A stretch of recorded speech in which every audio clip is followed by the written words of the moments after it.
Ready to move in premium triplex villas at Kollur APR Projects. రాజకీయ నాయకుడు చేసే risk ఇంకే ప్రొఫెషనల్లో ఉండదని చెప్పుకోవాలి. పరిస్థితులకు అనుగుణంగా భవిష్యత్తును దృష్టిలో పెట్టుకుని అడుగులు వేస్తేనే ఏ నాయకుడైనా రాణించగలడు. అటువంటి వ్యూహ రచనలో ఆమంచి కృష్ణమోహన్ది అందవేసిన చెయ్యనే చెప్పాలి.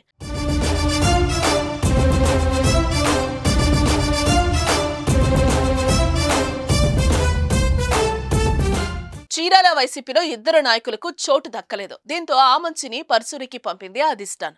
అక్కడ ఎంత చేసినా ఏం చేసినా టీడీపీ సిట్టింగ్ ఎమ్మెల్యే ఏలూరి సాంబశివరావును ఢీకొని గెలవడం సాధ్యం కాదని గ్రహించిన ఆమంచి అక్కడి నుంచి బ్యాక్ టు చీరాల వచ్చేశారు. అయితే చీరాల సీట్ ని సిట్టింగ్ ఎమ్మెల్యే కరణం బలరాం కొడుకు వెంకటేష్ కి ఇచ్చారు. దీంతో ఆమంచి చేతులు ముడుచుకొని కూర్చోలేదు. గతంలోనే అంటే 2014లో చీరాల నుంచి ఇండిపెండెంట్ గా పోటీ చేసి గెలిచిన చరిత్ర ఉంది ఆయనకు.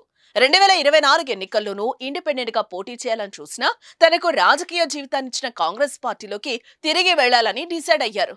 తన సొంత నవోదయం పార్టీ గుర్తు ఆటో రిక్షాపై పోటీ చేయాలని భావించిన భారత ఎన్నికల సంఘం ఆ గుర్తును రద్దు చేసిందన్నారు. అందుకే కాంగ్రెస్ పార్టీలో చేరి హస్తం గుర్తుపై పోటీ చేయాలని నిర్ణయించుకున్నట్లుగా ఆమంచి తెలిపారు.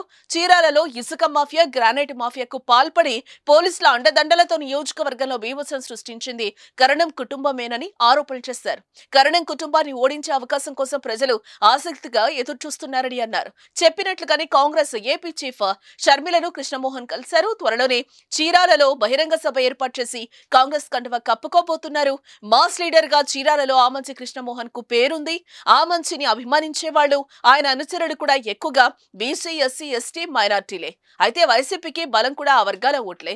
ఆమంచి ఎన్నికల్లోకి దిగితే టీడీపీ కన్నా వైసీపీ ఓటు బ్యాంకుకే చిల్లుపడే అవకాశం ఉందని అనలిస్టులు అంటున్నారు. ఆమంచి కేవలం ఓట్ల మాత్రమే చీల్చితే అది ఇండైరెక్ట్ గా టీడీపీ అభ్యర్థి కొండయ్యకు కలిసొస్తుంది.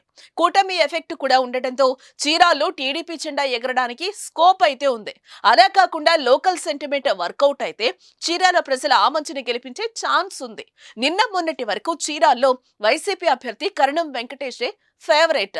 మాక్సిమం వెంకటేష్ గెలుపు ఖాయమని అంతా అంటున్నారు. ఆమంచి ఎంట్రీతో వెంకటేష్ గెలుపు కోసం రెట్టింపు శ్రమించాల్సిన అవసరం ఉందనేది టాక్. మరి చీరాల పబ్లిక్ ఓటింగ్ ఎలా ఉంటుందో చూడాలి మరి.